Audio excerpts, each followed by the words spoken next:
విషయాలు తెలియజేయబోతున్నాను. అంబేద్కర్ గారు మహబూబ్ అనే గ్రామంలో జన్మించారు. అంబేద్కర్ గారు 1891 ఏప్రిల్ 14న జన్మించారు. అంబేద్కర్ గారి తల్లిదండ్రులు భీమాబాయి తన తల్లి పేరు, రామ్జీ సక్పాల్ తన తండ్రి పేరు. అంబేద్కర్ గారి పూర్తి పేరు భీమ్రావ్ రామ్జీ అంబేద్కర్.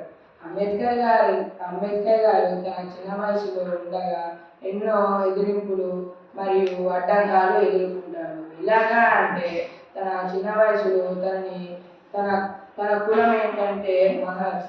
ఆ కులం ఆ కాలంలో అంటరానితనంగా చూసేవారు.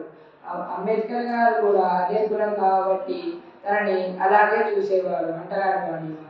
అంబేద్కర్ గారు తన చిన్న వయసులోనే తన బడికి వెళ్తే తనని బయట కూర్చోబెట్టి తనని బడిలోకి రాణించేవారు కాదు. అంబేద్కర్ గారు అయినా కానీ సహించి తను పెద్ద చదువులు చదువుకొని దాంట్లో స్కాలర్షిప్ సంపాదించాడు. అంబేద్కర్ గారు పెద్ద చదువులోకి వెళ్ళి స్కాలర్షిప్ ద్వారా అమెరికా మరియు ఇంగ్లాండ్కి వెళ్ళి పెద్ద చదువులు పూర్తి చేస్తాడు. అంబేద్కర్ గారు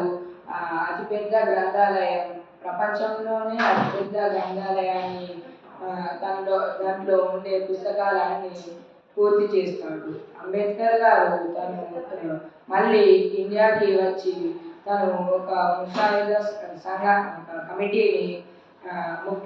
కమిటీలో ముఖ్య పాత్రగా పోషిస్తాడు. అంబేద్కర్ గారు దాంట్లో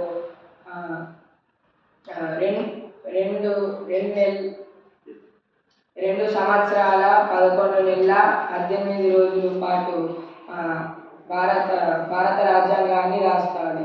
ఆ తర్వాత కొన్ని రోజుల తర్వాత అంటే జనవరి 26, 1947లో తను భారత రాజ్యాంగాన్ని అమలు చేస్తాడు.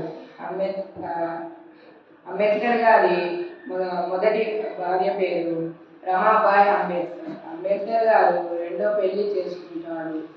ఎందుకంటే తనకి ట్యూబర్కులోసిస్ అనే వ్యాధి వస్తుంది.